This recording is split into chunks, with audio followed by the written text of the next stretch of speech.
Chris Carr, former meteorologist, one of the biggest well-known weathermen around here. Well known. Well known. About as average as you can be.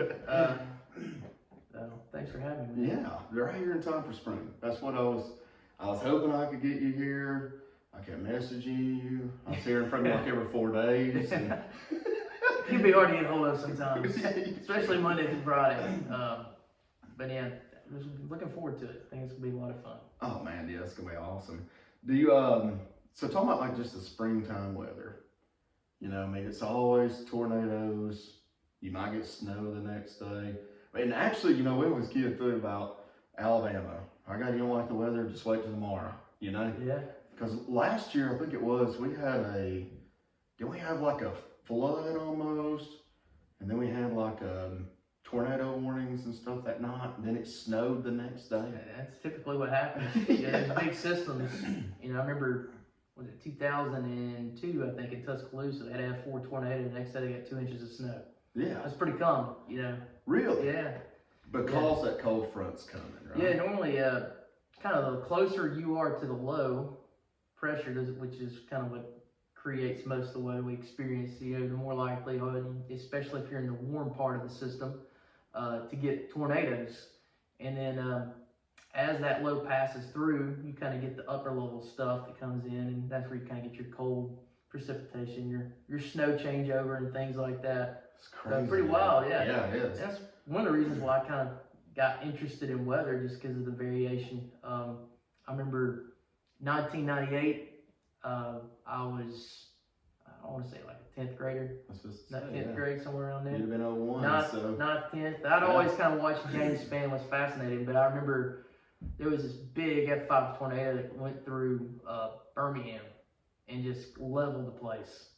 And our church went down and kind of did some cleanup, and that was kind of, when I saw that, I was like, man, this is some force here, you know. Oh, yeah. This is crazy, and it just was fascinated by it, and that's kind of one of the reasons I decided to take the route of getting a degree in meteorology and worked in that field for 13 years. See, that's what I've always known you too, like at school or whatever, you'd be like, hey, I think there's this big storm coming. You want to go chase it? Yeah. It's like, that's not what you're supposed to do. Yeah, no, it's not. But it was a lot of fun. You know? I bet it was. Yeah, not so much doing that anymore now that I have kids. You can't do that with a car seat in the back. No. Wife frowns on that now. Oh, so, yeah. You'll be finding yourself sleeping on the porch. Yeah. On those storms, I've always wondered that. Okay, 2 questions. Because I'm not real smart, so I mean, you know that. I know you know that. You got the answers to what I'm not very smart. I've been hearing all this stuff, and I'm like, what is a storm spotter? Is that anybody? So they do certify people, and you can become an official storm spotter. So the National Weather Service, I don't know if if you're familiar with the National Weather Service, that is the organization that issues all warnings for the public. So when you watch TV and you have a severe thunderstorm warning or a tornado warning has been issued, that was issued by the National Weather Service. I hear them say that. So they have official storm spotters that they certify. You can actually go to classes to get your certificate through the National Weather Service to become a storm spotter. And I can't remember, I think it's called Skywatch is the name of the program. Seems like I've heard Skywatch. That too. Yeah, Skywatch. But you know, you got those people who are actually certified, and you got those people who want to be certified, and the wannabe people are, you know, kind of get themselves in tricky situations, and that'd be like me. Yeah. Hey man, it's just blowing my hat off. What's up? The thing about it is like in the case of, we'll talk about tornadoes, we use the most valuable weather sensor we have is the radar. And what people don't realize about radars is that it's shooting this beam into the atmosphere that's reflecting back energy, and then we take that data that we get from that energy reflected back, and it tells us what's going on in the storm. Well, the Earth's curved, so when we're shooting that beam in the atmosphere, we're observing it at like 5,000 feet. So even though a storm's really spinning like crazy at 5,000 feet, you know, it doesn't necessarily mean there's a tornado just means occurring at the ground. circulation, right? Exactly. Yeah. So that's why I hear that a lot. So when you hear there's like circulation, oh yeah, and there could actually be circulation, but it could be like it could just be 5,000 feet in the atmosphere where we're seeing on the radar. But I mean, that's why storm spotters are so valued, because their eyes, they can see whether it is truly a funnel making contact with the ground, causing damage. Now we have what's called dual pole radar, and I'm gonna get really geeky with you. That's good. I like it. So I'm gonna ask these questions, and we're gonna learn something yeah, about weather so tonight. yes, sir. I'm gonna talk kind of stuff my wife just rolls her eyes at. Give me the cliff notes. But yeah, so you probably heard Doppler radar. Yeah. Doppler. So with Doppler radar, we're transmitting a beam in a horizontal plane. So like if you're watching a video, it'd be like this is horizontal, this is vertical. So that we're transmitting a beam in the horizontal. And for years, from 1988 until the early 2000s, we were able to get like wind velocity data from that radar system. Well, in the early 2000s, the company I used to work for, Aaron, revolutionized what's called dual pole radar, and they started transmitting a horizontal and a vertical pulse together at the same time, and it got us more pictures of what was actually occurring. So now, before all we had was this wind data would tell us at 5,000 feet, yeah, the wind's spinning. Now we can see how similar the targets we're sampling are, and if it's meteorological targets, they're all going to be very similar. Right. But when you start getting shingles and roofs, from roofs and trees and other particles thrown up in the atmosphere, debris, it has a signature that's really unique. And when that signature lines up with that rotation, there's only one thing that can be causing it. That's a tornado. So it's actually on the ground.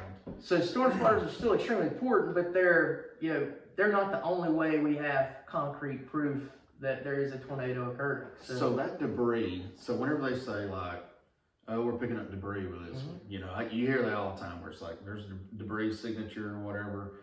And so that means that they're at that 5,000 feet or whatever. Yeah. There's already like shingles and all that stuff is up there. And see, the thing about radar is that it's taking these scans at different levels of the atmosphere. So we're not just getting 5,000 feet. And really, I shouldn't say 5. It depends on how close you are to the radar. So if you're right next to the radar, it's not going to be 5,000 feet. It might be a few hundred feet.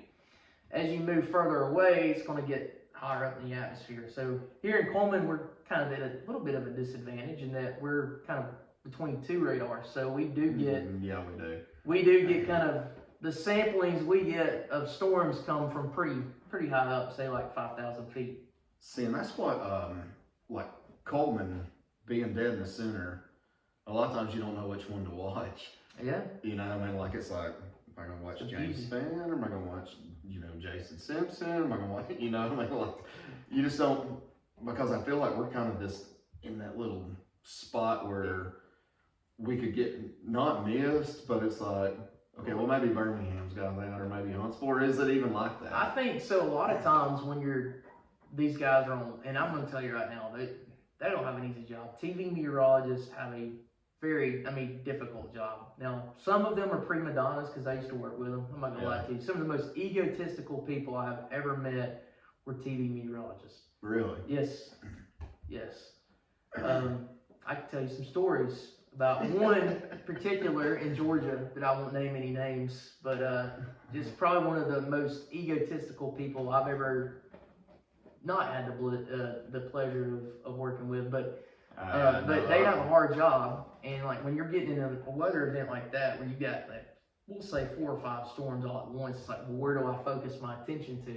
Right, yeah. And that becomes a challenge for them sometimes, because you're trying to communicate this complex situation, and then you got all hell breaking loose across 3 or 4 different areas in your viewing area, and you got to watch what you say. They do. They tell them you can't say certain words. Really? Yeah. You got to wear certain things, and unless you've reached escape velocity like a James Spann, and it doesn't matter. He can say whatever he wants. Oh yeah. But everybody else, comes off. Everybody else is like all about. It's all about. They actually track viewership during severe weather. Like how many people are watching you, and they rate these people. And your pay, your really your future depends on it. Like really, people just tuning in and watching watching them. Yeah. Well, see, I mean, any weatherman locally, if I turn it on the news and obviously there's a storm coming or whatever, and let's just say it lands on Brad Travis, and Brad Travis is standing there and he's got Coleman up here, you know, and he's showing this and that. A lot of times I stick with it. I don't care if he says my mom's fat. Yeah. You know what I mean? Oh, where I just want to know what's going on. You know what I mean? That's probably a good philosophy and approach to have. Is like don't have one go to. You know, just flip through them all. Oh yeah, that's right. Yeah. You got a tornado warning issued for Coleman. I want to see who's talking about Coleman County. You know. That's right. Yeah. And a lot of times I'll just keep flipping just to kind of find it. I want that guy that's like, if you're in Bellton, Alabama, you need to get your ass in your storm shelter. Well, that's what makes James Spann so great. Is that the dude knows the geography like crazy, man. What was it he called out? The trap. Wesley's booby trap. Yes, it was like, dude knows the storm is right over Wesley's booby trap. And I don't think James Spann's ever been in Wesley's booby trap. No, he wasn't thinking about it. I don't think, because he was just like, hey, if you're over here by the Conoco or whatever, Wesley's booby trap. So the company I used to work for, that was one of the first things they ever did was taking weather data, particularly radar data, and overlaying it on high resolution mapping with landmarks. And then the next thing they did, which was their first patent, was storm tracking. So plotting a storm track. So you could get, like, if this storm is moving at 50 miles an hour in this direction, then, you know, the tornado threat or the potential tornado will be at Baileyton at, you know, 6:50 p.m. Yeah. So that was the core of what the company I used to work for did. So it makes a lot of those guys look really, really good. Oh yeah. The James Spann, I'm just gonna tell you, like, he doesn't need that software. No, like, James Spann is. He knows every nook and cranny. He's got like a sixth sense. It's unbelievable. Yeah, man. it really is. I don't know when that rascal sleeps, man. Because he's got like his morning briefing, he's got his evening briefing, he's got his night briefing. Plus he's on the news. Till midnight, wakes up at 5:30. I don't think dude sleeps, man. Let me while we was talking about that, because you was talking about tracking these storms, like geography or whatever. You'll hear a lot of times it'll be like, okay, the storm's coming through Hamilton, crossing over, say to Florence or whatever. This storm has a history of. Yeah. Like it's a storm that's came back. Yeah, so is it basically running the same line as a previous, or is it? So what they're talking about the history specific to that storm. So basically what they're saying is this storm in the past has contributed to damaging winds or hail or tornadoes. So they run the same, a lot of times they run the same route? So, is that how it works? Or? So yeah, they do, but when they're saying, what they're talking about is that specific storm. So that specific, if you could name that storm, like Storm Chris. Yeah. Storm Chris produced a tornado or hail, you know, as it's moved northwest, it's created this path of hail damage or a path of tornado damage. So it's actually not like the history of like last year. No, it's specific. It's like the last hour, this storm, you know. I was like... That's okay, man. We make weather really confusing, right? I was really thinking like, this storm has a history. I'm like, storm just went around the world. But that's a different topic that really needs a lot more research. And there's been some research done at UAH on topography and terrain impacts on tornado. It's called tornado genesis, which is developing tornadoes. But if you looked at the history of the biggest tornadoes across North Alabama, they're isolated to certain areas. So I did a little project. I pulled a plot of Coleman County, and I said I want to filter out everything F3 or less. So I wanted to see F4, F5 tornadoes. Where the paths? Exactly. Okay. And there were 2 paths. Only 2. I'm gonna say, can I take a guess? All right, I'm gonna say Joppa's got to be involved. So you could take a plot from, we'll say, from the Smith Lake area through Good Hope, City of Coleman up to Joppa. That was one. Okay, and then I would say coming out of Jasper, I always feel like, well, it's not Jasper. It's golly, they're all at Walker County. So the second one was actually you almost parallel to Highway 91. Like right on the Blount County, Coleman County line, from like Colony, you know, say Colony up to, I don't know, like just east of Holly Pond.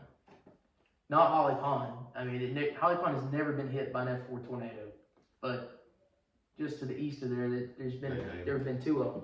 So. Oh wow. So like the April 27th, me and you was already talking about that before this, because that's the most tornadoes I know me and you've ever lived through. It was insane. I hope that never happens again, but that was wild. I mean, it's a wonder, like, that nobody from Coleman was killed, correct? Ain't that correct? I know some people were hurt. So in the morning stuff, there were, I think, 2 people who were killed, but not in the afternoon stuff. I think one guy actually got killed when a car fell on his tree near Hansville. That was in the morning stuff. So a tree fell on his car and he was in it. And then the others, and I want to say an elderly man passed away, but I don't remember where. But I mean, ironically, it wasn't in like the F4 that ripped through downtown Coleman. So the early morning one, that wasn't the worst one. The one that come through Coleman that evening was. Oh yeah, that was the kind of like you almost have to be underground to survive it. Wow. Well, I know the churches. You know that church on 278. Oh, yeah. I mean, it'll level that thing. There's no telling how many years that church has been there. Yeah, it's crazy, and there are certain events that are, you know, going into it. This is a big time event, and that was one that's. I told my wife where I left work. I was working at Barron that time. That was a wild day for me.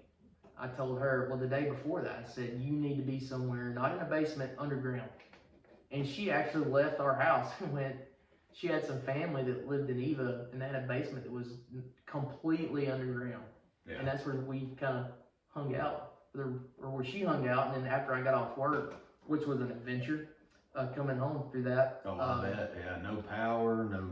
I don't know if anybody had power around here. I mean, I got to the fog floods up there to get some gas because I was running on fumes. And luckily she was in Eva because I wouldn't have made it to Hansville. I mean, the power was out. I had no cash on me.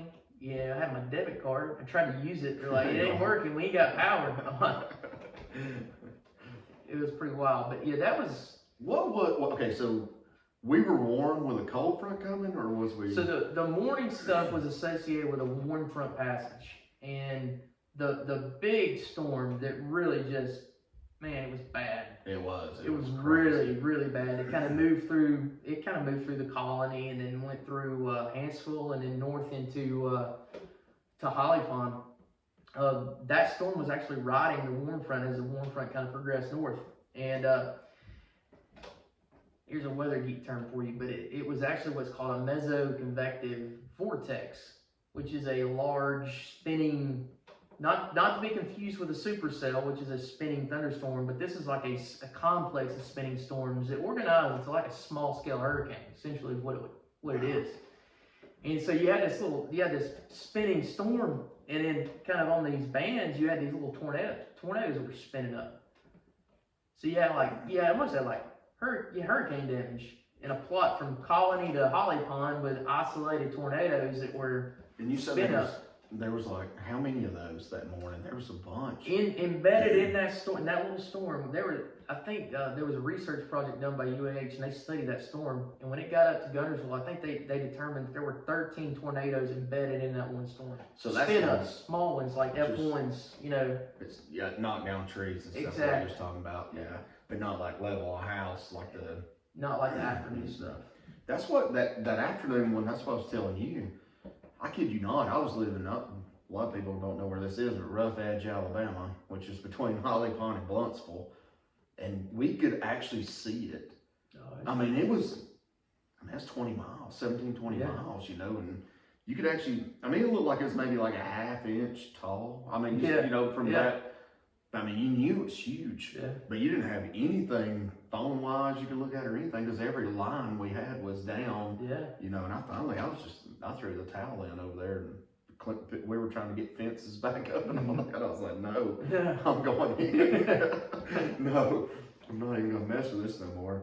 But yeah, that was a generation. I know you probably heard some other people say this, but that was what's called like a generational event. You don't get those events every year, every 5 years. That's like a once in every 40-year, type of Like weather it could event. be a lifetime. So the last time we had one of that magnitude, where there were that many big, devastating tornadoes, was 1974.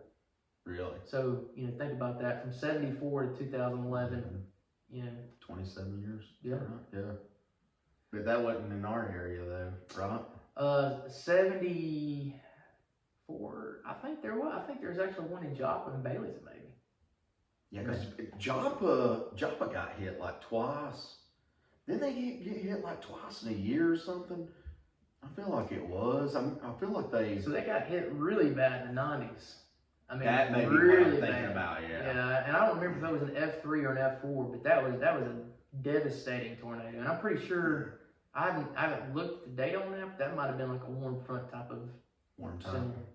And you said y'all used to only cover the warm front and not the cold front. So for years, everybody focused on the cold front because that's where the most forcing. So you think, when I say forcing, actually as these fronts move through, it forces air up, and that's what creates the storms.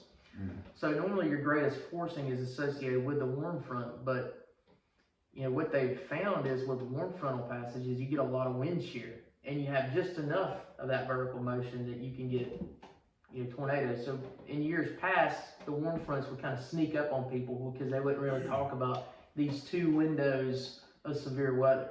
Right. Everybody be focused on the cold front, but now they've gotten a lot better about that, and they forecasting severe weather associated with the warm front, and now in most cases you'll hear people say, we've got two windows of severe weather. Oh yeah. And the first window is always normally associated with a warm front, and the second window is typically with the cold front, or what's called a drought line.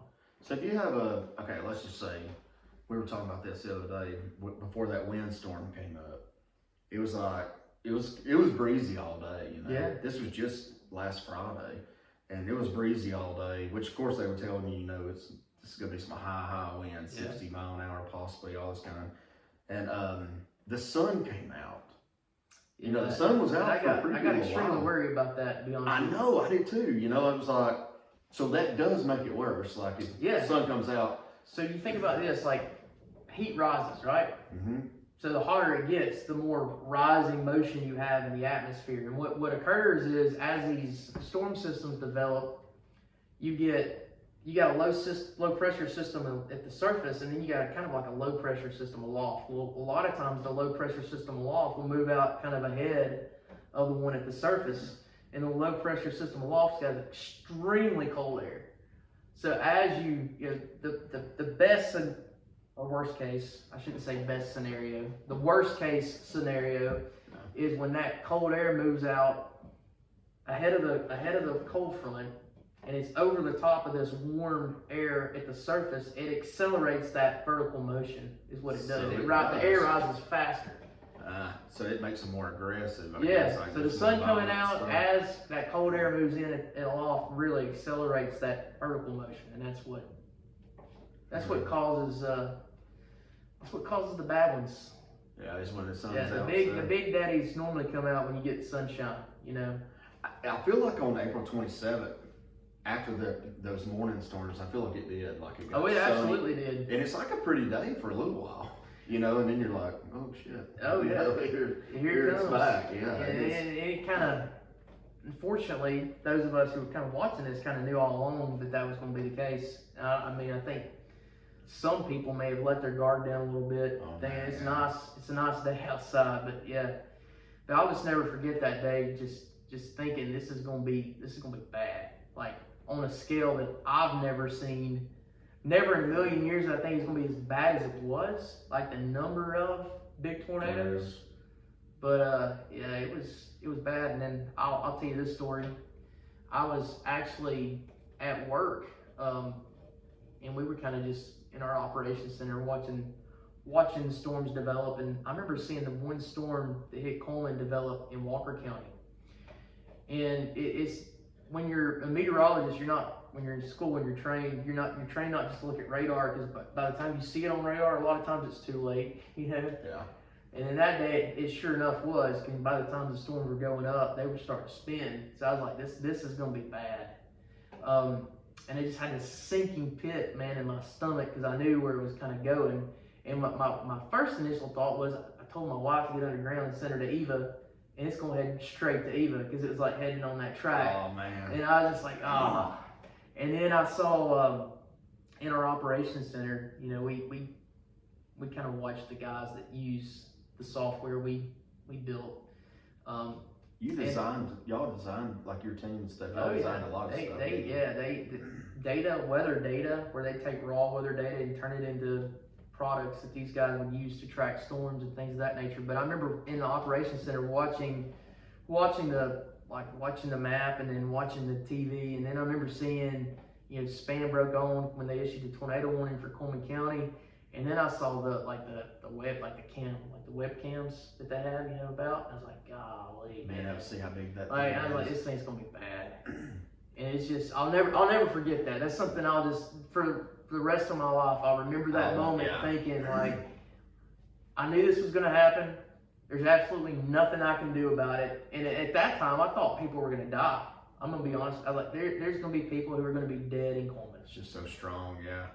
That's what, I was working in Roanoke, and I was working for the railroad. My mother, I talked to her, and she said, I got a tree in my house, or on my house, all this kind of stuff. And I was like, what do you think I ought to do? Well, I think you ought to come home. That's the first time she's ever told me something like that, you know? Yeah. And I was like, how bad is it? She's like, no, it's bad. I'm telling you, like, it's bad, you know? And that was the morning storms. Oh, yeah. You know, and it wasn't even that big one at the end, which it didn't go through High Pine, but, you know, still it was. And that's something I'll say too, is like we get focused on tornadoes, and you know, tornadoes are deadly, no doubt. But I mean, you live around trees, and you get a 50-mile-per-hour wind gust, it could blow a tree down on top of your house. If I lived around trees and there was a threat of weather, I'd probably like just leave. Yeah. If you ain't got a basement or something like that, just get out. Those these trees I have in my yard, I mean, they're huge. Wish they wouldn't reach my house, thank God. But yeah, you know, like the debris and stuff. Friday, Walker Brothers had like 3 buildings blow down, big buildings. You know, like awnings that cover up the lumber. And we got talking about that this morning. If somebody would have been a customer, would have been there, and somebody would have been around those buildings, you could have got cut in half with a piece of tin. I mean, it got really intense. And that's what, you know, me and you was talking about with a microburst. Yeah. You know, I've been where a microburst was coming, you know, at Gunnersville to Lake, but I've never seen wind that strong besides at the, you know, feeling the microburst. Was that the summertime? It was, yeah. It was it was around 4th of July, actually, yeah. So completely different weather setup for microburst. So with tornadoes, you got to have, you know, strong, big scale weather system, large scale, low pressure system developed. And with a microburst, you can get that with just a pop-up thunderstorm, where you don't have a whole lot of wind in the upper parts of the atmosphere. And that's really what kind of drives it, is there's really nothing to push the storm along. So it kind of just develops, and then it collapses. And when the storm collapses, that's kind of when you get that burst of precipitation that just crashes to the ground. I was, when was this, 2007 or 8? Probably 2007. We were living in my mom and dad's rent house. I just got out of college. And there was a microburst that hit in Holly Pine. It just pushed the chicken house straight down. Just like, didn't blow it over, just like it came down on top of the chicken house. Just straight down. So they can go from like. So what they do is they come straight down, and then all that force just spreads out. So you get wind damage like away from where they come down. But it's strong too. Yeah. But if it comes down right where you're at, I mean, it'll just push. In this case, it pushed that chicken house straight down. So they can take a person and lay them down. Probably so. Yeah, I mean, imagine. It'd be pretty intense. But that one at Gunnersville, we had just came up. It was right at dark. I mean, it was dark, but we just came right up, and somebody said, "What's that sound?" You know, because I mean, it was calm and everything outside. Hear the roar? Yeah, that wind. That wind. Yeah. They said the water was actually crashing, like hitting the causeway there on 69, and water was actually going up. Oh, on the wow, road. that's crazy. Yeah. And I remember where we were at, it's like one of the last 2 or 3 boat houses in the slough or whatever, and the water was actually almost getting on the walkway. I mean, it was, you know, like where you walk out to the boat dock. That's I mean, it was crazy, man. It was. That was. Don't mess with But you can't predict those though, right? You really can't. I mean, they're even hard to see on radar in real time. Like when you're watching a system in real time, most of the time what you'll see is the storm just kind of in collapse, and then you can see on radar we call them, outflow boundary that'll develop. It's a boundary, looks like a little miniature cold front on radar. You can resolve it. And a lot of times you can't even really see the wind because the wind's coming straight down until it hits the ground and then spreads out. So then it disperses Yeah, like different directions and stuff. Really, it's a pretty wild phenomenon. It's really bad for pilots. You know. I guarantee you. Yeah. You don't want to be in a microburst if you're in the air. So how? I mean, like, I've often wondered this too. Like, well, tornadoes, say the microburst, we talk about it coming down. Mm-hmm. Like, what's like a safe velocity or whatever for like an airplane to be flying at to make sure they're above the weather? Is that what you're asking? Yeah, like, are they above what's going on? It depends on the time of year. So the atmosphere kind of contracts in the wintertime. So the portion of the atmosphere that contains the weather, the top of it's actually lower in the wintertime, and in the summertime it expands. So the height of it's higher. So depends on the weather conditions and the time of year. I mean, there's certain times of year you could probably fly at 35,000 feet and get over it, and other times you're gonna have to be at 60. Wow. You know. Yeah. Because most of the time I feel like whenever you're in a plane, what are you, about 20? Somewhere between 20 to 35,000 feet. Yeah. That's And they'll alter their altitude depending on the weather conditions. It's something they watch pretty closely. Yeah. Not to create no turbulence. We got a little bit of turbulence to Las Vegas one time. That got a little scary. Yeah. Those planes though, it must take a lot to like push one of those things down. Yeah, they do a pretty good job of staying out of the rust stuff. And turbulence is bad. Really bad is icing. So you get ice that'll develop on the outside of the aircraft and kind of weight it down. See, I never even thought about that. Oh yeah, icing's bad. Because we've landed before when it's like storm and rain, and I mean, you don't even know how they're seeing the airport, you know, and land. So what's really wild is up in the atmosphere, you get this called super cooled water droplets. It's water that doesn't freeze. Really? Yes, it's like freezing rain. Like whatever it comes in contact with, it freezes. Oh, so wow. You get a thunderstorm, you start icing, and it's bad stuff. See, I've never even heard of that. There's even clear air icing, man. You get ice particles up in the atmosphere that will come in contact with aircraft, and it will ice over engines and everything. Oh, everything. It's bad. Yeah, they track it. Yeah. So I mean, what do you do for that? You go higher or lower? Or? You stay out of it. Oh, God. You just go around it. You get out of it. I mean, you don't want any part of it. And so that's why they fly you to Dallas, and then they fly you back to Atlanta.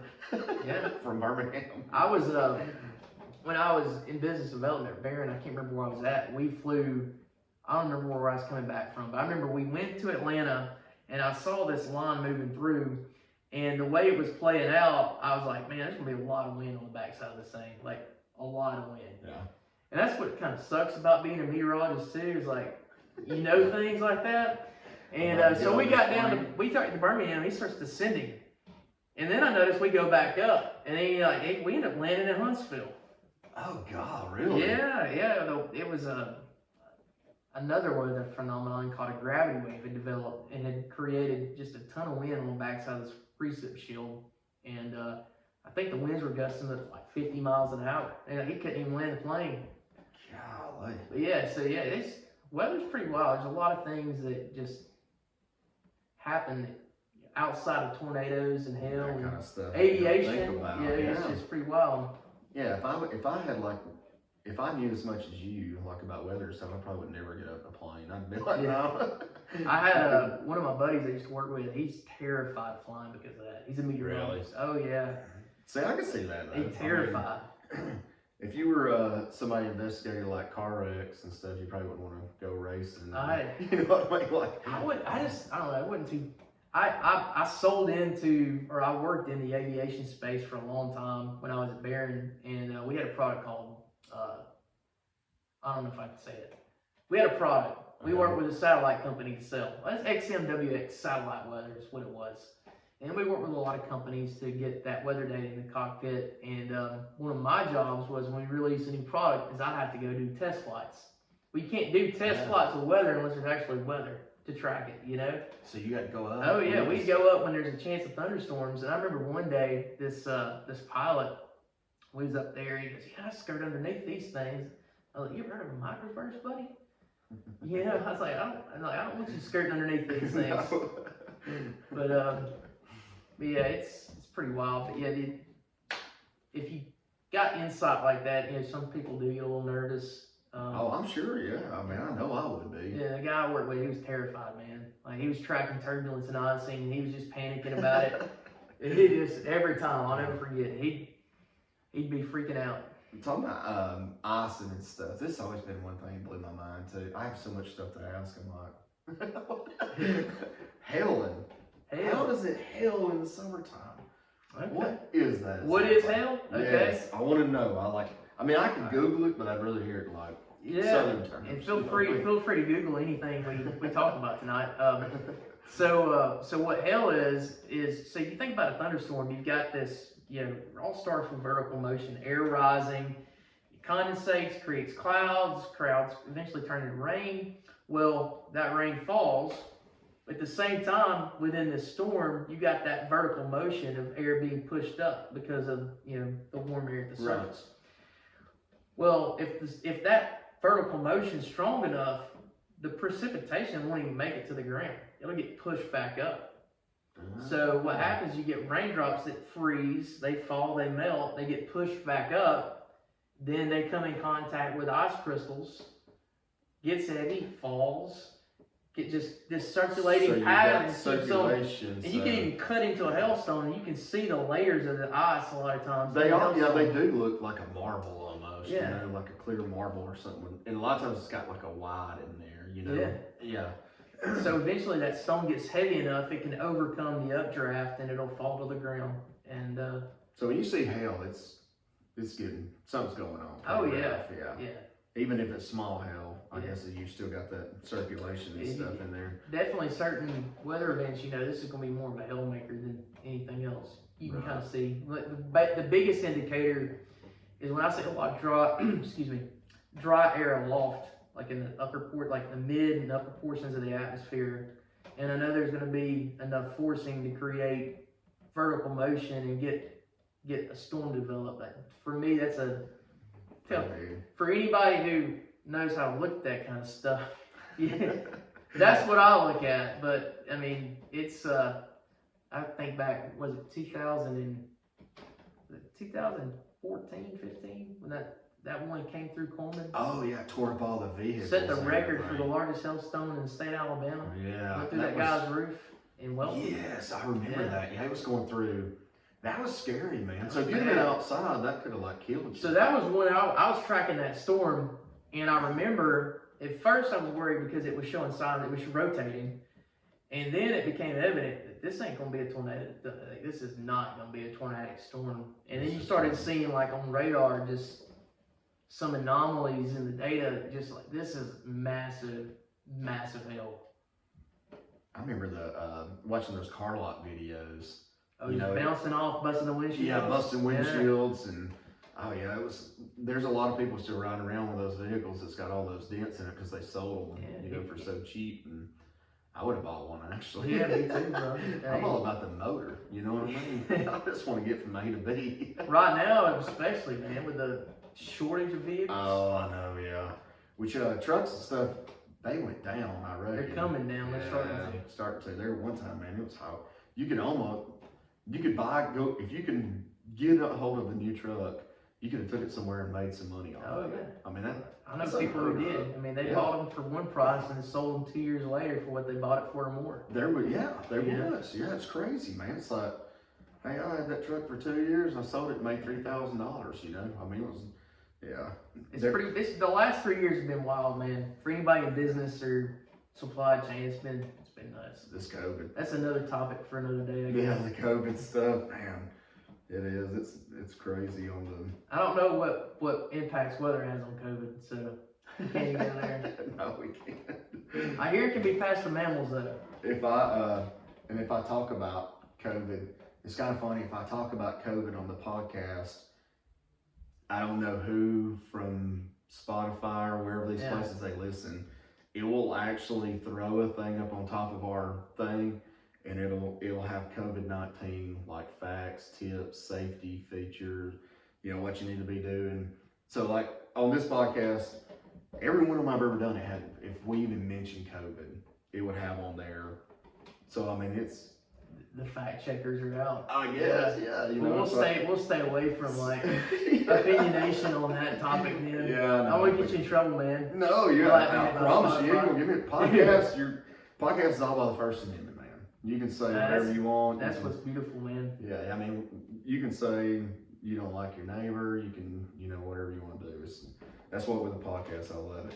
Me and you, this is one of the biggest things I want to talk about. I'm so confused. I've been so confused on this for forever. I know you're ready for this one, but all right. If I look at my weather app and it says there's a 45% chance of rain tomorrow, what the hell does that mean? I mean, does that mean it's going to rain 45% of the day, or?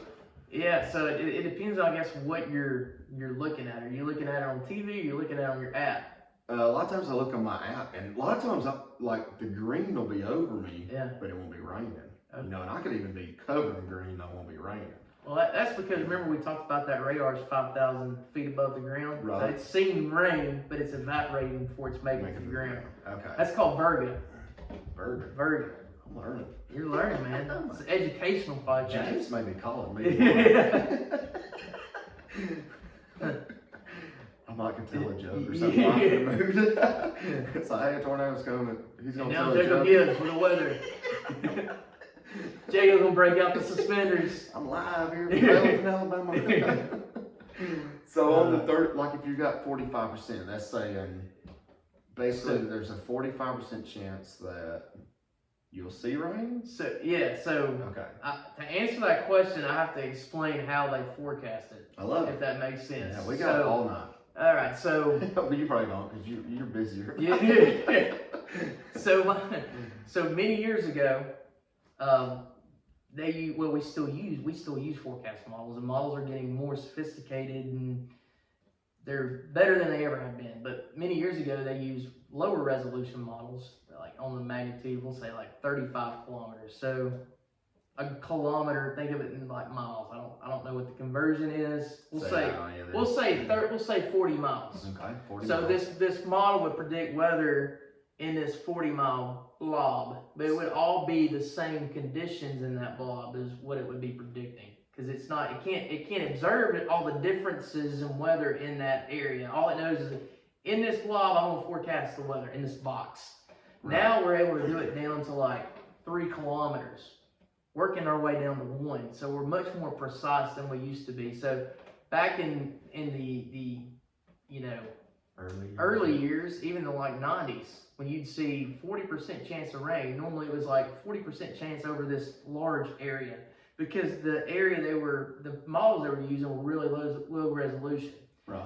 Well, now we got these high-res models, and the National Weather Service issues a 24 or 36 hour forecast down to 1 kilometer grids, like boxes. So it'll be able to tell you. Real precise. So within, if you drive a mile down the road, like literally, you may have a different temperature predicted. So they can target that. Very targeted. They're able to resolve the terrain differences and how that impacts the weather.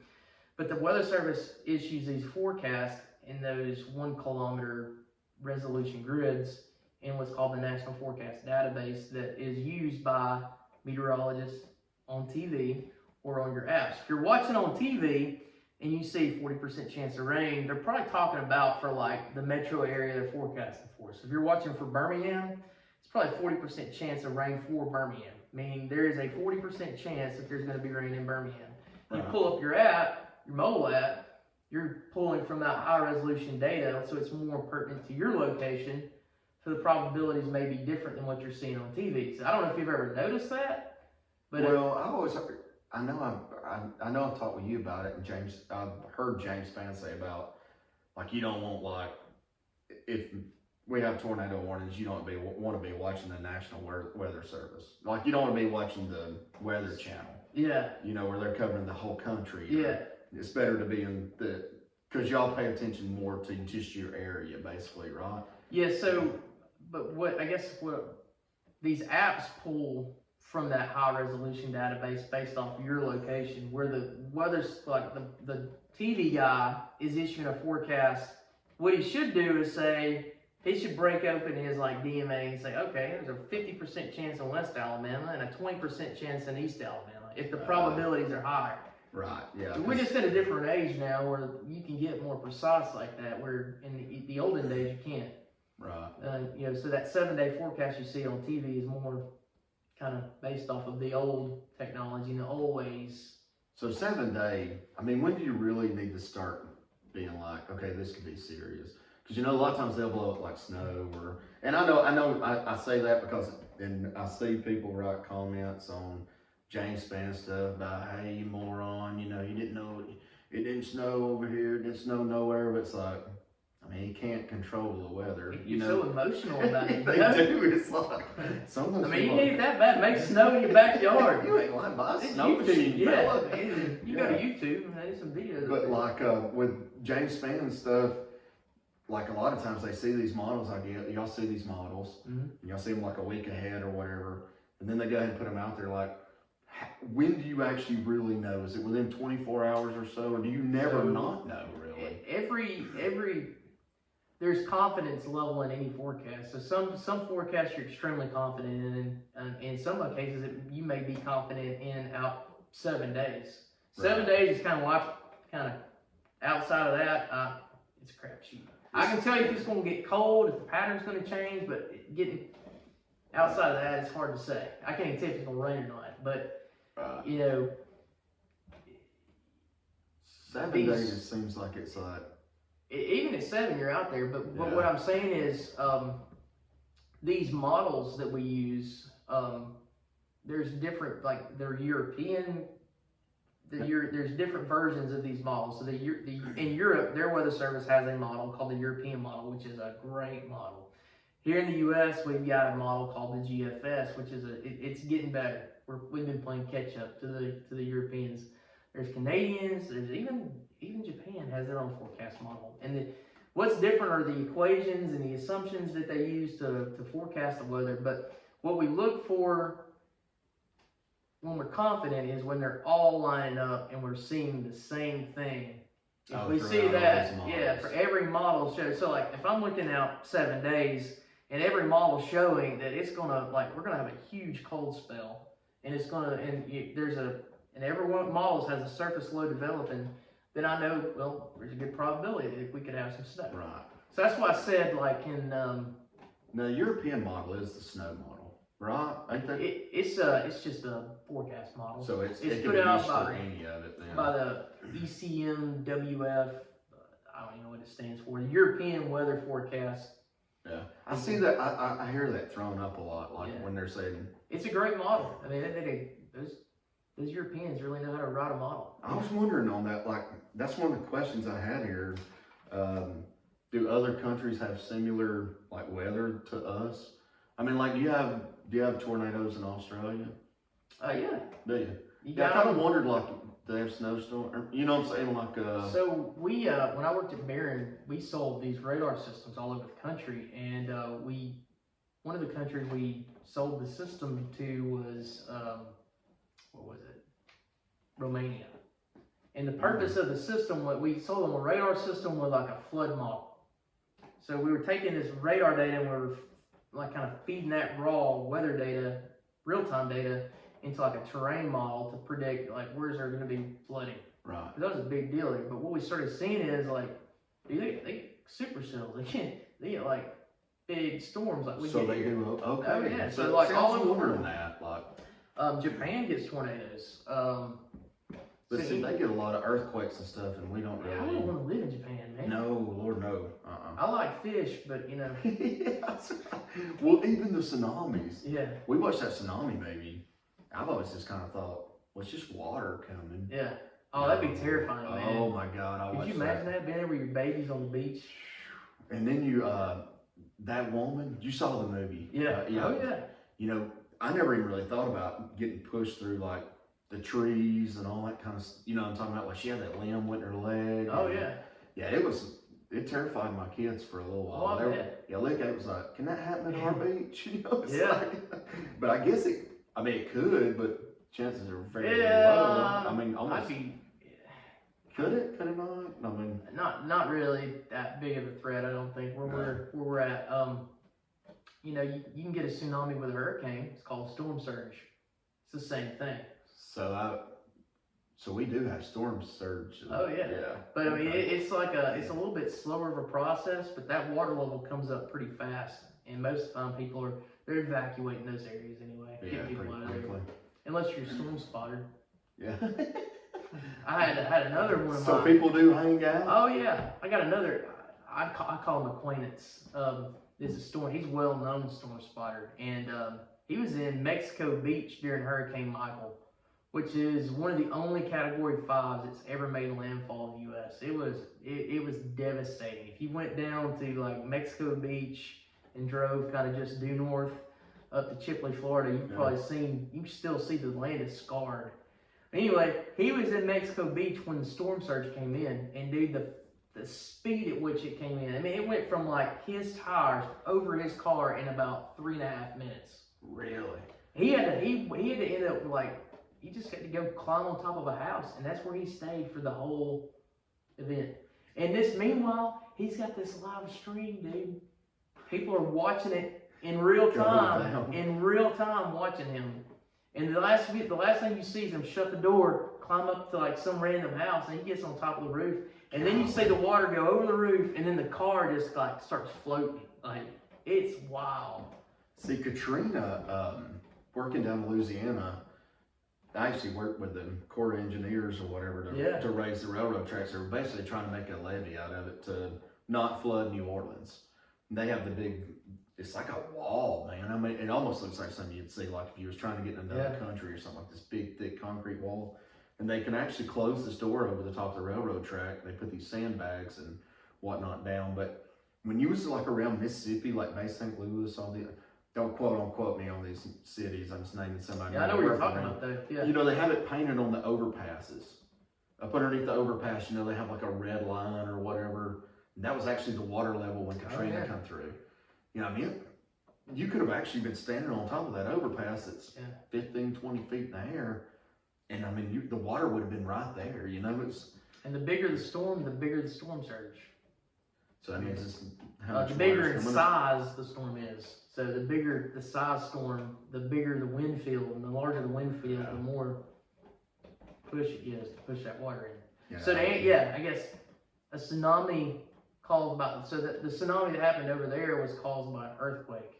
Mm-hmm. And it kind of creates ripples in the ocean, and these ripples, it happens in really deep water, but these ripples, as it hits the continental shelf, is kind of when you go from deep water to real shallow water, and when that happens, it kind of just pushes that wave up as it goes into the shallower water. Yeah. Oh, outshoves the ocean, just kind of pushes it up. So now they have the ability now to start watching these buoys in the deep, you know, they know where the earthquakes happen.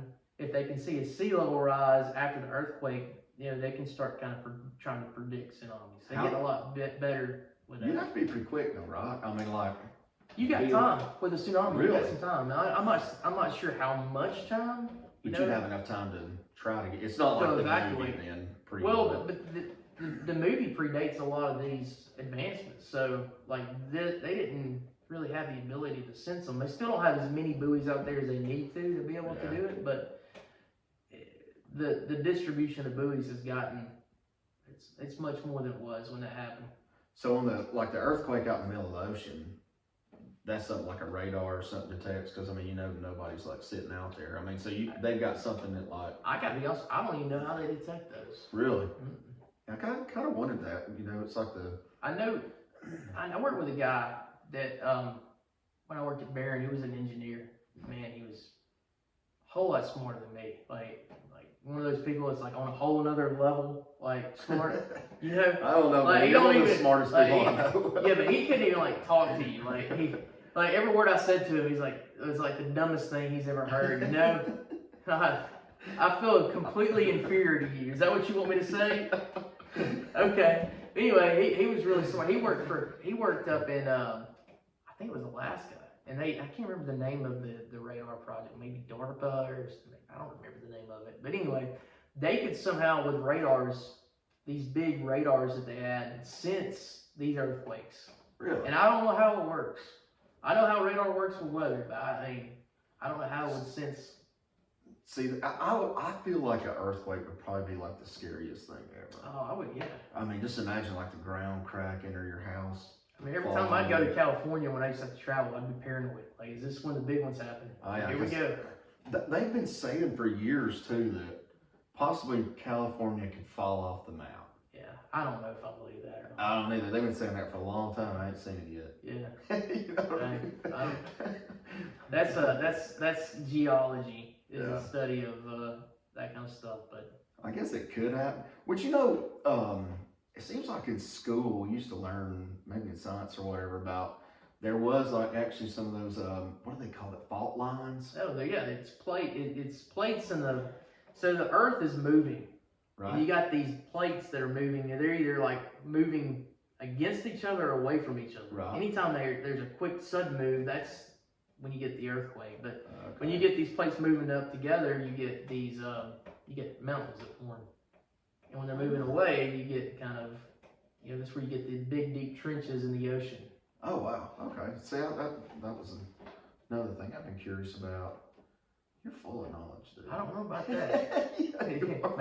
maybe a bunch of lies. No. You better be fact checking me, Jacob. I do not go to fact check for nothing. Yeah. I don't fact check anything, and I hope to God nobody's fact checking me.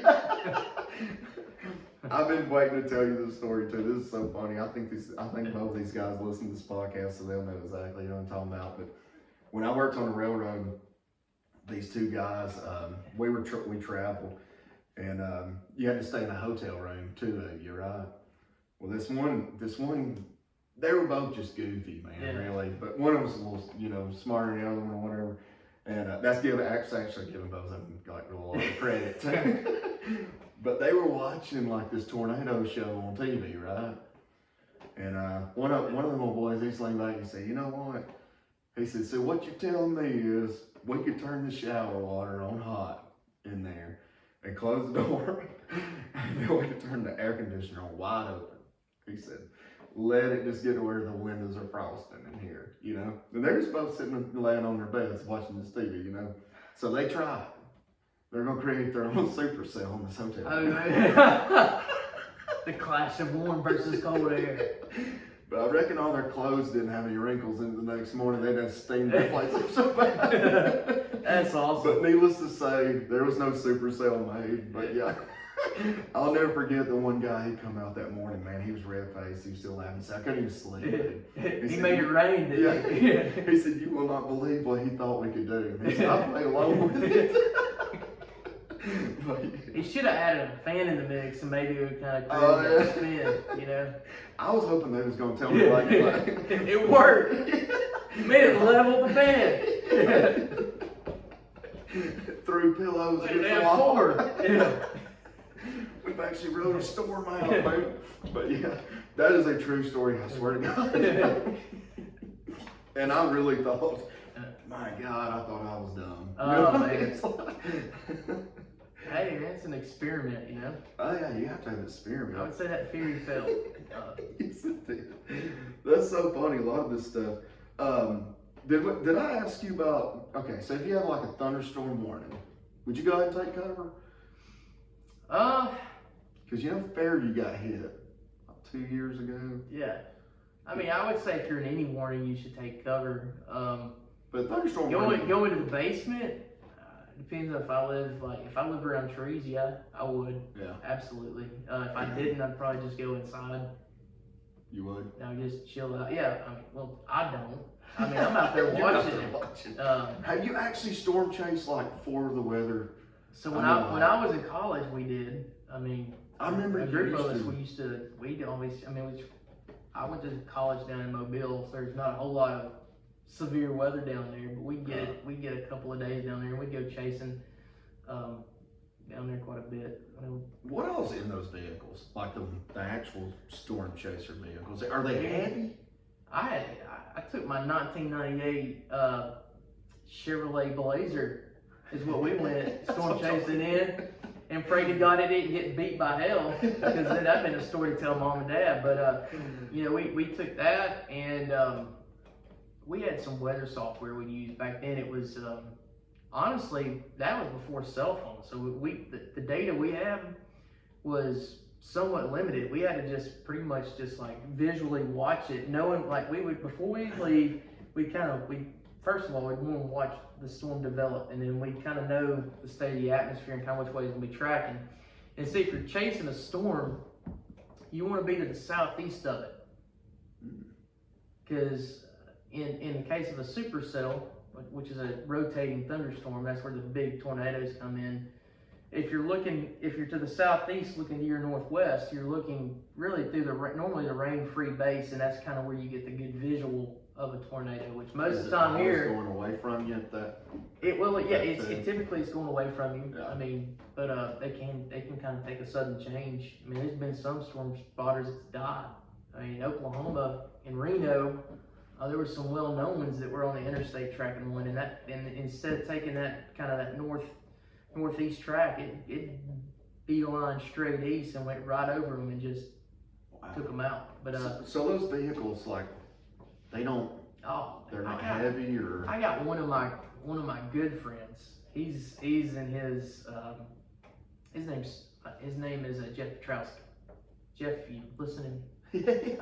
You're my hero, man. Anyway, he'll just like fly somewhere in a car and chase. Really? Yeah. Well, that's what a lot of people do. They rent the car. They put insurance on it. And a lot of them, like, they don't care. They're like, dude, they'll intentionally drive right into the hell just to get that video. Because here's the thing, they sell the video. Oh yeah, so they're getting there. Oh yeah. Now there's a difference between a storm spotter and a storm chaser. A spotter is like witnessing it from a safe distance to report the conditions to the weather service, to the media. A chaser, they want to get as close as they can to it. They want to get right in. Oh yeah, and Jeff, man, he's one of those guys, like, people pay to go chasing with him. He's made grown men pee in their pants. He gets that close to a tornado. Wow. Yeah. Yeah, no, that's just not something. That's some intense stuff. When you're talking about, okay, when you just said that, this is something else, and I didn't even write it down, but you know how I told you, I said I'll write down a bunch of little stuff. Yeah. But how come storms? Like, I feel like almost every storm we have, you never hear it coming from Georgia. It always comes from Mississippi, or it comes from south up. Why is that? Why don't we ever have anything from like Georgia? If you think of the atmosphere, it's like a river of air. So we're always, and it's all the storm's motion is to go downstream of the air. So the air is flowing from west to east. So that's why your storms typically move in that direction. So there's never really a chance that they could say there's a storm coming through Atlanta. It's going to be crossing into Alabama. Hurricane. That's probably the most common. But not like a tornado or hurricanes can kind of go anywhere they want. I guess, but they can come kind of from an eastward. Because see, at that time in the summertime, that atmospheric river, the jet streams kind of pushed up into Canada. Yeah. And the wind field aloft is really weak. So that's why you get these storms that can move kind of radically. And so in the summertime, you can get them moving from like East Alabama into West, but not from Georgia. Typically, it might be from Blount County into Coleman County. You know? Yeah. See, that's always blew my mind, because it's like they always come from one side. You know? Yeah. You know, I guess but our snow and stuff a lot of times comes from Tennessee down. But our bad weather comes from like Mississippi or snow is like one of the most challenging things to forecast, Yeah. and in Alabama especially. So here's the deal with snow: like a tenth of an inch of rain can equate to an inch of snow on the ground, depending on like the temperature, the ground temperature, and all these other factors. So you think about like how precise you have to get with predicting that precipitation, like a tenth of an inch. That's so crazy. if the ground's cold enough, you can actually get a lot of snow. What would have been a small rain shower. So yeah, so like think about like you can get like a small rain shower. You get a tenth of an inch of rain all the time. Sometimes that's not even predicted, and it happens. Right. And we don't think twice about that. But like snow, it's just such a there's no margin for error, and that's where people get upset. And honestly, I think a lot of the frustration comes because like we don't treat the roads here like they do in other places. Like they just let them freeze up. You know, we'll shut her down. And I think because of that, when it don't occur, people get a little upset. It's like we shut everything down and now there's nothing here. And I'm like, well, if you just knew how complicated it was, you would. And not only that, here's the deal: like we're like 300 miles from one of the warmest bodies of water on the entire planet, the Gulf of Mexico.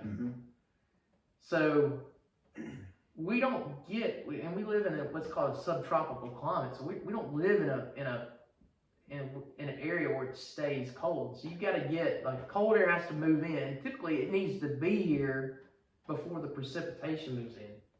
A lot of times, need a couple of days of cold. And that's typically when you're going to get our snow here, is in a situation like that. You can't really get, if it ever starts out as rain, the likelihood of it turning to snow and it being a big event is pretty slim. The only exception to that is when you get these upper level lows that move over. So you get the surface that brings in the rain, and then there's kind of like they're kind of decoupled a little bit, and the upper level lows kind of hanging back, and it kind of eventually moves through, we'll say a day later after the cold air's here. And with those upper lows, man, they can dump a ton of snow in a hurry. But normally they're quick hitters and they're out. Right, yeah, that's what snow just does not last here. What was it, 93? We had a pretty good one. And 2010? We had a decent snow. Yeah, I was actually working in Louisiana then. We got ice. Yeah, I actually come out of the hotel room and that's what we're overdue for, is a big ice storm. God, I don't want an ice storm. We haven't had one of those. I think 94, 96. I remember we had a big ice storm. I don't know if you remember that. I do remember that actually. Like an inch of freezing rain and like 3 inches of sleet. Yeah, we were out of power for about a week. Oh, it was bad. Yeah, there was I remember up by my grandmother's house, all the pine trees were just laid over. You walk outside, it's like a skating rink. Yeah, that's right. It was wild, man. I mean, it's been a while since we had something like that. We're probably overdue for one of those. I've been, with everything in bloom and stuff, I've called the guy to come spray my yard for the weeds. Do you think we're like you think spring's coming early? Do you think we're going? I think we're in a kind of a warm pattern. Yeah. I do think the pattern is going to flip. I think we'll probably have 2 more decent cold spells, and then we'll be in spring. You think so? Yeah, well, definitely. You know, we're going to have some freezes in the next week. Yeah, next 7 days we're going to have about. Was it 34 or something one morning, or something like that? Because I know a lot of people are ready to get their gardens, and that's the way I was every time I planted my garden. And the best thing to do, I mean, if you just need to. I mean, obviously year to year is different, but if you can, you're safe if you kind of go off of history. Right. And like the history of weather is something we call climatology. You probably heard that word, but it's James Spann uses like climatology. I've heard him say it. That's just the history of weather. Right. So if you look at the history, I think our average freeze is the second week of April. So you need to wait till after Good Friday for sure, like the weekend after Good Friday. Now, I ain't gonna lie to you. There's times when I'll look at things and I'll tell my dad, you're probably alright to go ahead and put it in the ground the 1st of April, end of March. Right. You're best just to wait. See, everything, I've been so sinusy and stuff, man, and my whole yard's weeds right now. They came out, everything. It quick. It's just been warm. Which we've had a lot of rain, so I mean, but it's been a wet wet winter. I have a feeling this is gonna be one of those years where it's like bad allergies and stuff for, the pollen's already, you're already seeing Oh, it. yeah. It's like, man, I hate those when the pollen comes. I hate it. Everything, the house, the Yeah. cars, everything's just. You got yellow makeup on. Yeah, they do. Yes, they do. All right, so let's see. I was gonna let you give some tips, maybe on some like when you do go in that tornado warning. Okay. What's some things you'd take with you? If you was gonna go down that basement or a storm shelter or whatever, what's like some real valuable stuff? I would get definitely a helmet. I mean, whatever For real? helmet you have, for real. Okay. And just because you're in a basement doesn't mean you're safe. Depends on the weather conditions. I mean, in 2011, there was a family that was in their did everything right. They were in their basement and leveled their house, and it took their HVAC system and threw it right on top of them in the basement. Oh God. So yes, I mean, I would say helmet. One of the things my wife does, and I think this is a pretty good idea, is gets like vest, like any type of vest to kind of protect your upper body. Yeah. Even if it's just like any vest or gosh, man, I had a brain freeze here. bulletproof. Kevlar, no. She uses we do like kayaking. What do you call it? Oh yeah, life jacket. Life jacket. Yeah. Life jacket. I know about the life jackets. Yeah, I life got some of jacket. those. So life jacket, helmet, maybe some water. Yeah. If you have a storm room, we got a storm room in our house. That's why we made sure we got one. I never used it, but it's there in case I have to. We've sat in ours because anytime we hear the storm's coming close or whatever, we just go in.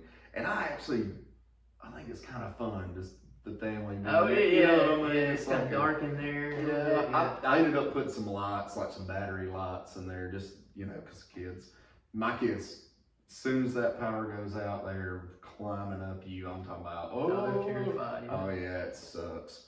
So definitely some, so I never Life thought about the jackets. life jacket. That's I smart. thought that was a pretty good idea. Yeah, that's very smart, actually. If you got a mattress or anything, cushions from your couch cushions, yeah. And I would say typically if it's a big one, like a big tornado. Like if it's like James Spann's got nothing but suspenders on. That's right. And maybe unbutton his top button there. That's right, that jacket's don't come off. That's right. And you get some cushions from your couch. That's a good protective. All you're trying to do is just give another level of protection in case Debris falls and stuff. Something like that. But the guys that built my storm shelter, I said, will this thing survive a F5 tornado? He said, you better get right with Jesus. That's what he said. I said, I'm right with Jesus, baby. That's funny. But yeah, I just wanted to make sure it was safe, which he does. He builds those things all over. So I mean, I know it was good. So, but it's not a bad. There's definitely, like I said, if you live in, like we talked about earlier, these areas that are climatologically more prone to big tornadoes, I would have a safe room. Yeah. There's this one subdivision in Huntsville called Anderson Hills. And I want to say in the last 20 years, they've been hit like 4 or 5 times by like big F4 or greater tornadoes. Oh, wow. So if you live in that subdivision and you don't have a storm shelter, you need one. So if you live in Coleman County, I'd say if you live from like the Smith Lake area to Good Hope to Coleman to Joppa, Baileyton, Joppa, that line right there. Right where I'm at. Yeah, right here. You invested wisely, Jay. Yeah, I did. That was one thing I really wanted was a storm shelter. Yeah, that's what we did one too. So I don't know where yours is at. Ours is we got a front porch. They kind of did it under the porch. Oh, really? So you have one? Does yours slide the thing and then you go on, or you have actually like a door? Oh, it's I got a door. Oh, really? Cool. A big metal door. To go in there. Now, what stinks about my door is if there's debris blocking it, like I'm gonna have to cut my way out. Yeah, I'll come to you, man. Yeah.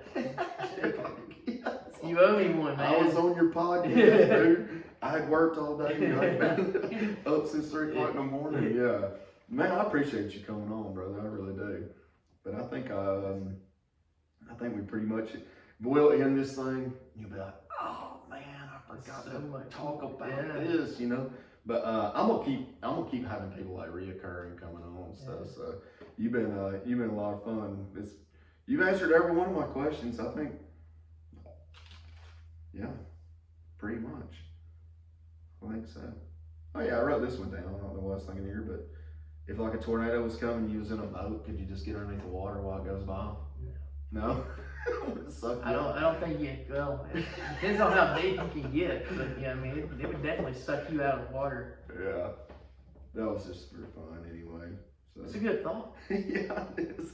Oh yeah, this is a big one. All right, we're in 2023. All right, unbelievable. Why don't? Okay, you see the weatherman. He's standing in front of the screen on TV, and he's looking in the other direction.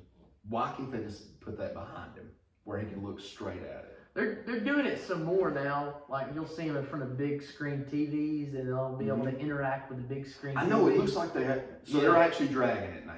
So that they can. Some of them do. Now, Okay, some of them now, like some of the weather software now, like they can actually control the map with hand motions. Mm-hmm. So there's not a screen behind them, but because they're using certain motions, the software can detect that and kind of move the map and control what's. Wow. Yeah, it's pretty wild. So it's moving along. It's moving along, and now most people are kind of. You'll have the green screen where they kind of do basically, if you were to go into a studio, it'd be just like this wall would be one green screen. And they're standing in front of that, and then the software basically puts the weather on the screen for you at home, so you can't see it. But if you were to wear anything green in front of that, it would show whatever the software is projecting up there. Oh, so that's why you never see a weatherman in green then. That's right. If you did, you'd have radar on his. What about a tornado on St. Patty's Day? No. Oh man, that'd ruin it. Yeah, you can't wear any green. That's right. Everybody be getting peach. Is that the holiday? You peach everybody if they wear green? Yeah. So the weatherman be getting peach though. Yeah. I never even thought about that. That's cool, man. That is, dude. Well, I'm glad you come on. It was good catching up. So me and you talked about a year ago, and your brother-in-law and them was building. Yeah. We just built a house. Y'all just built a house, yeah. Oh yeah, and one more thing. Your brother-in-law and sister-in-law, have they got the dog yet? I think they get the dog next month. I think either this week or next they're supposed to go spend all day with Luna. That's the name of the dog. Yeah. And I think thereafter they'll have her permanently. So that'll be great. I know he's and if anybody's listening that kind of helped contribute to that, thank you so much. That they did. They got out and worked too. You know, surrounding they got out. They were like, we're gonna earn this, and I mean they did. I mean It's an expensive dog too. Oh, it was crazy. But basically, we need to tell them kind of, I guess, what the dog's for. Yeah. So what Jacob's talking about is my nephew Cash. He's got type 1 diabetes, which is it's an autoimmune disease. Like I used to think diabetes is like you're eating too many Davy cakes, you're gonna get diabetes. Yeah. But it has nothing to do with that whatsoever. Basically, your immune system attacks your pancreas, and it eliminates your pancreas's ability to produce insulin. Mm-hmm. So it's just like it's like your own immune system is taking away your ability to produce insulin. So he's got type 1 diabetes. He's lived with it, I guess, 3 or 4 years now, and he's very active. I'm talking about a kid.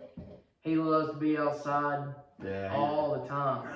And we got 47 acres over there. He was all over it, you know. Yeah. And I know it's always scary for Sarai because she can't keep a check on it. Oh, I guarantee you, yeah. I mean, it's. But at the same time, a boy's got to be a boy. That's right. Yeah. You can't hold him back. So this will be great. This dog has the ability to detect his blood sugar level before it even starts dropping or increase. It can sense it. I mean, it smells the pheromones or something. I don't know how it works. It can even it's actually like a night watch too. At night, you know, while you're sleeping, that's when you have some of the biggest episodes, like the biggest drops or spikes in your blood sugar. So it can sense it, and it can go and get. In this case, it'd be Sarai, my sister-in-law, wake her up, and they can go and give Cash insulin or give him some sugar or some juice or something if his sugar's really low. That's the concern of things, like when you're asleep and you bottom out, like you could go into a coma. Right, yeah, I know it's very dangerous. I just don't remember like us growing up, like a whole lot of kids having I don't that. remember either. And I don't either, you know. I hate to see kids like. They say it's a genetic disorder though. Really? It's like it's like it's in your genes. Yeah. Like whether you're gonna have, and from what Sarah was telling me, that I guess the flag in your genes is either MS, diabetes, and something else, but right. One of those. I'm so proud they're getting that, man. Yeah, they have. I know Sarah and them have worked like. I mean, they did fundraisers. They've done drawings. They've done. Yeah, I mean, they got out and I mean they made it happen. Yeah, sure. They did. And that's.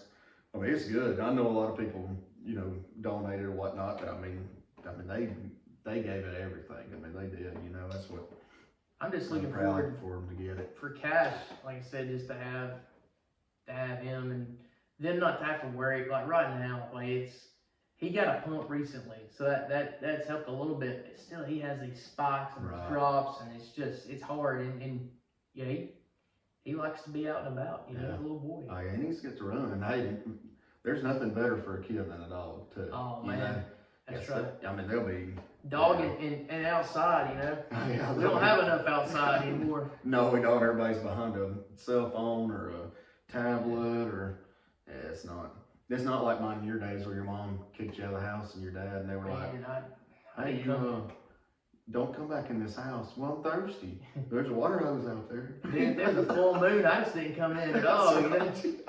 Yeah, I remember just like coming in and you get out of the bath or whatever and your mom be like, you need to go again. You still got dirt in your ear. Yeah. But yeah, that's awesome. I'm glad to hear that, man. It makes my night. So, but, well, all right, folks, this is Chris Carr. And, I hope to have him back pretty soon. And maybe we'll talk about some more weather. Me and him might even video and go out on a little storm chase or something. There you go. Let's do it, man. I'm ready, I guess. Yeah, let's do it. I'll give you some natural lights and you drive. So, well, all right, folks, enjoy yourselves some Jesse Priest on the way out. Good night.